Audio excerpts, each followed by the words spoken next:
Hello बच्चों, तो आज हम समझेंगे प्रिंसिपल ऑफ एटम कंजर्वेशन।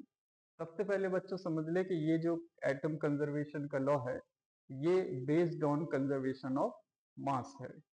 तो प्रिंसिपल ऑफ एटम कंजर्वेशन क्या है? इसके अकॉर्डिंग किसी भी केमिकल रिएक्शन में हर एक एलिमेंट के एटम के मोल्स कंजर्व रहते हैं। That is in any chemical reaction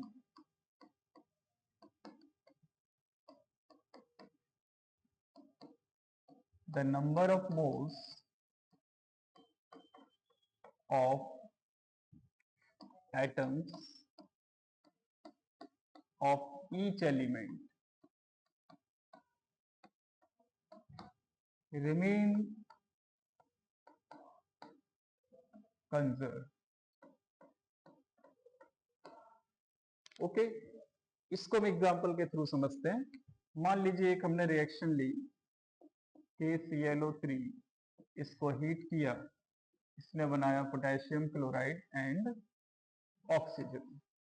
तो बच्चों इस रिएक्शन में आप देख रहे हो मैंने ये रिएक्शन बैलेंस नहीं लिखी है, ये अनबैलेंस्ड रिएक्शन है। और प्रिंसिपल ऑफ एटम कंजर्वेशन जिसे हम शॉर्ट में POAC कहते हैं, इस प्रिंसिपल की ब्यूटी यही है कि आप इसे हर केमिकल रिएक्शन में अप्लाई कर सकते हैं without balancing the chemical reaction. इसमें आपको केमिकल रिएक्शन की बैलेंसिंग की रिक्वायरमेंट नहीं होती है। अब बच्चों यहाँ पर देखिए ये रिएक्टेंट है और ये प्रोडक्ट्स हैं। यहाँ पर पोटेशियम क्लोरेट में आप देखें, आपको पोटेशियम, क्लोरीन और ऑक्सीजन तीन टाइप के एलिमेंट्स के एटम दिखाई दे रहे हैं। तो रिएक्शन के बाद ये प्रोडक्ट बना रहा है पोटेशियम क्लोराइड एंड ऑक्सीजन। तो जितने भी पोटेशियम एटम है सारे के सारे पोटेशियम क्लोराइड में चले गए, और जितने क्लोरीन है वो भी पोटेशियम क्लोराइड में आ गए, और जितने ऑक्सीजन एटम है सारे के सारे O2 में कन्वर्ट हो गए। तो यहाँ पर अगर हम POAC अप्लाई करना चाहें तो आप इस तरह से लिख सकते हैं।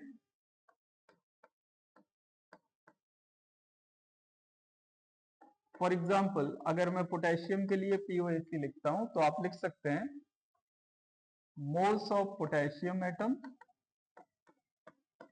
इन KClO3 equal two moles of potassium atom in KCl। तो यहाँ पर आप देख रहे हैं जितने भी पोटेशियम एटम है वो KCl में गए हैं। तो यहाँ पर आप पोटेशियम को कंजर्व कर रहे हैं, तो आप कह सकते हो कि जितने भी एटम के मोल्स KClO3 में है पोटेशियम के, उतने ही पोटेशियम के एटम्स KCl में भी होने चाहिए अकॉर्डिंग टू POAC। तो इस तरह से आप ये रिलेशन लिख सकते हैं। सिमिलरली अगर आप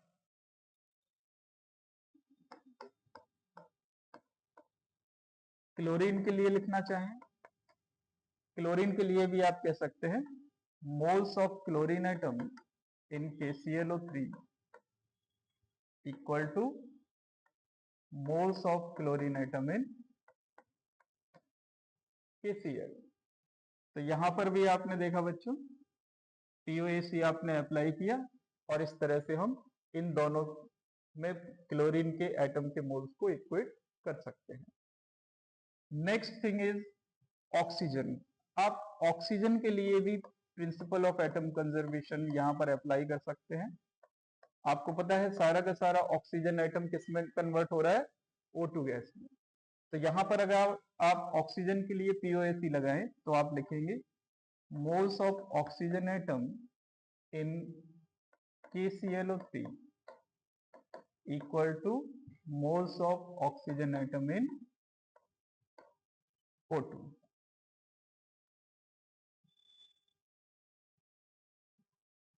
तो बच्चों ये तो पहली रिक्वायरमेंट है POAC को अप्लाई करने की। अब आपको क्वेश्चन में क्या डेटा गिवन है, उस डेटा के बेसिस पर आप अपनी रिएक्शंस को, कैलकुलेशंस को आगे बढ़ाएंगे।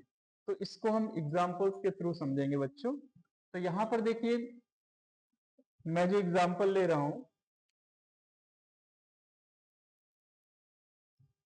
यह भी हाल ही का क्वेश्चन है जो 22 जनवरी की शिफ्ट 1 में पूछा गया है 2025।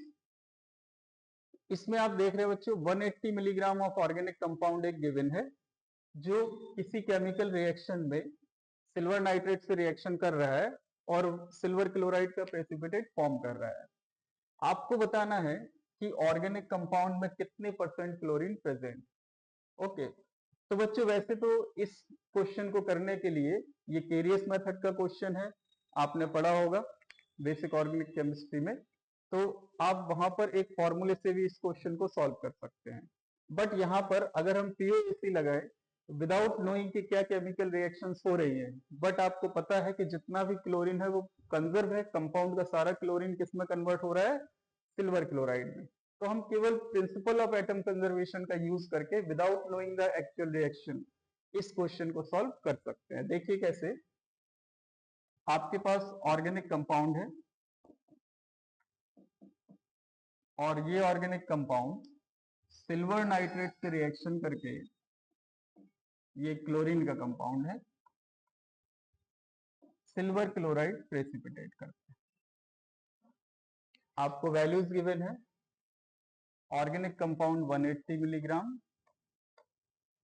यूनिट का ध्यान रखना बच्चों ये मिलीग्राम में गिवन है, और सिल्वर क्लोराइड कितना प्रेसिपिटेट हो रहा है सिल्वर नाइट्रेट से रिएक्शन के बाद में, इट इज 143.5 मिलीग्राम।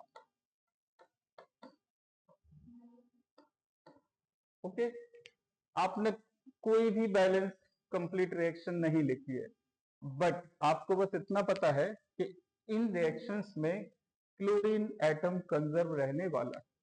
तो हम यहाँ पर क्लोरीन के लिए principle of atom conservation apply कर सकते हैं।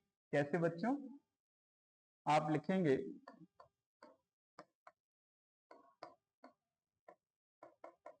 क्लोरीन के लिए हम पीओएसी लगाए, आप लिख सकते हैं moles of chlorine atom in organic compound equal two moles of chlorine atom in silver chloride.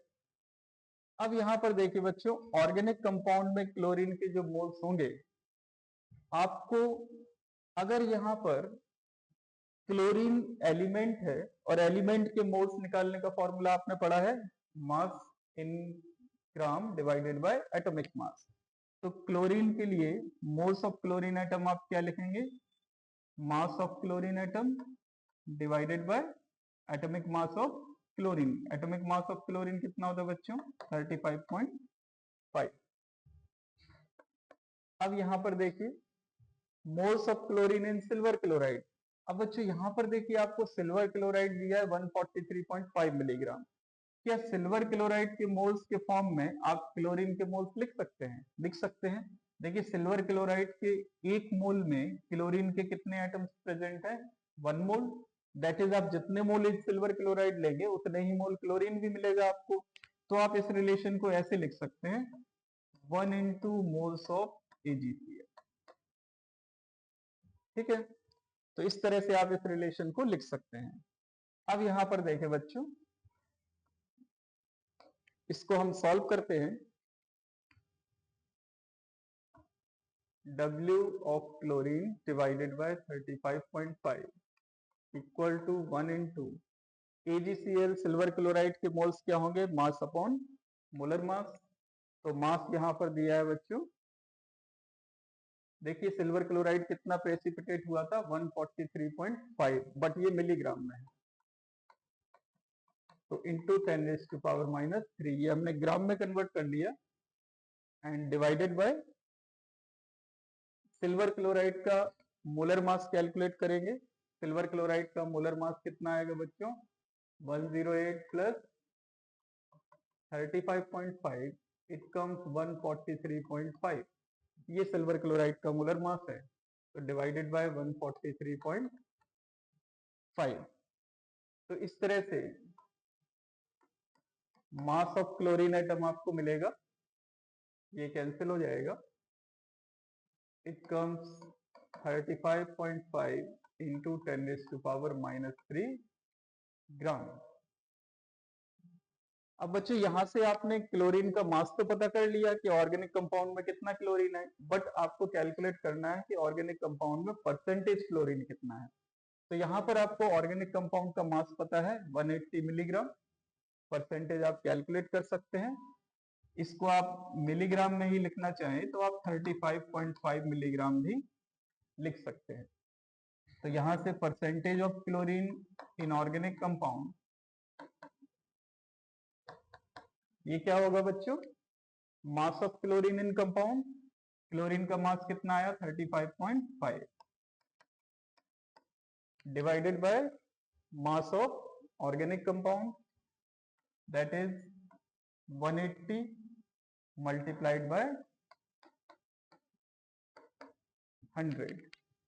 तो इस तरह से ध्यान दीजिए बच्चों, ये दोनों यूनिट मिलीग्राम में यूनिट ली हुई है हमने मास की, तो 35.5 and 180 both are in milligram. इसको सॉल्व करते हैं आप तो लगभग ये आंसर इसका 19.72, ये आंसर आपको मिल जाता है। तो बच्चों प्रिंसिपल ऑफ एटम कंजर्वेशन का यूज करके आप आसानी से इस क्वेश्चन को सॉल्व कर सकते हैं। Thank you.